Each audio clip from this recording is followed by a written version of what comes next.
Close reading, character and identification.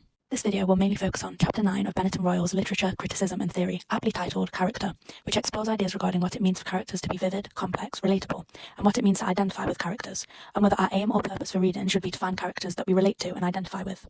This video will also mention Bennett and Royal's Chapter 3, Readers and Reading, as well as Jane Gallup's ideas regarding close reading. In Chapter 9, Character, Bennett and Royal remark that characters are the life of literature.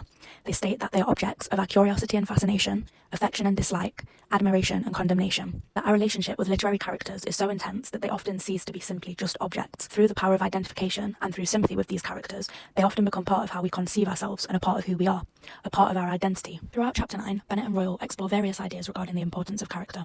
For example, Aristotle's idea from Poetics argues that character is secondary to the plot, whereas Henry James in The Art of Fiction suggests that plot and character hold equal importance. It may often be the case that we must carry out a close reading of a text in order to pick out the reasons that we identify with these characters in the first place. To view this through the lens of literary theory and criticism, the ideas explored by Bennett and Royal throughout Chapter 9 could be employed in conjunction with Jane Gallup's ideas about close reading. Gallup suggests that close reading is about selecting and considering minor elements within a text, rather than the main ideas or themes behind it. She goes on to suggest that commenting on surprising or unusual vocabulary is one method of doing this. Applying this to a close reading of a character, a reader might analyse minor elements within that particular character's language, or language that the author uses to describe that character, in order to find aspects of the character that they identify with. Gallup's ideas can be combined with two of the main questions asked by Bennett and Royal in Chapter 9.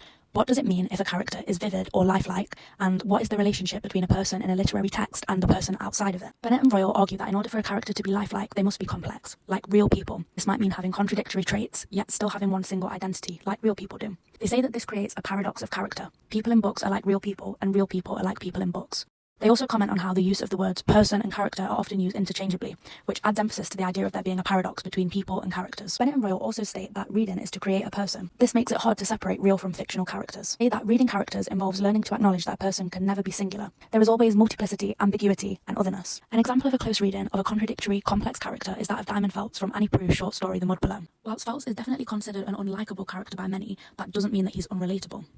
Chapter 3 of Bennett and Royal, Readers and Reading, quotes Judith Betley's concept of emasculation, wherein women have been traditionally taught to read as men, and therefore they will identify with the character of Diamond via this. And on the other hand, the concept of emasculation means that male readers who, like Diamond, have ever felt denied or removed of their masculinity will relate to him this way. As a brief example of a close reading from The Mud Below, use of name is very significant. For example, a big violent animal like a bull being named Little Kisses, and a hypermasculine, quite misogynistic man like Diamond having a name like Diamond further reinstates the fact that he's being stripped of his masculinity. However, Bennett and Royal go on to question whether we should have to be able to find relatability in every character we read, regardless of whether we like them or not. Bennett and Royal suggest that it can seem impossible to enjoy reading a text if there's not at least one character we can relate or identify with, but is identification the main purpose of reading? Towards the end of Chapter 9, they go on to ask if it's more enlightening to seek something unlike ourselves in literature, books about people who have nothing, absolutely nothing, to do with us. They go on to state that the compelling reason for reading books is to be taken outside ourselves and to discover what others are like, rather than simply to reflect on who we are or who we think we want to be.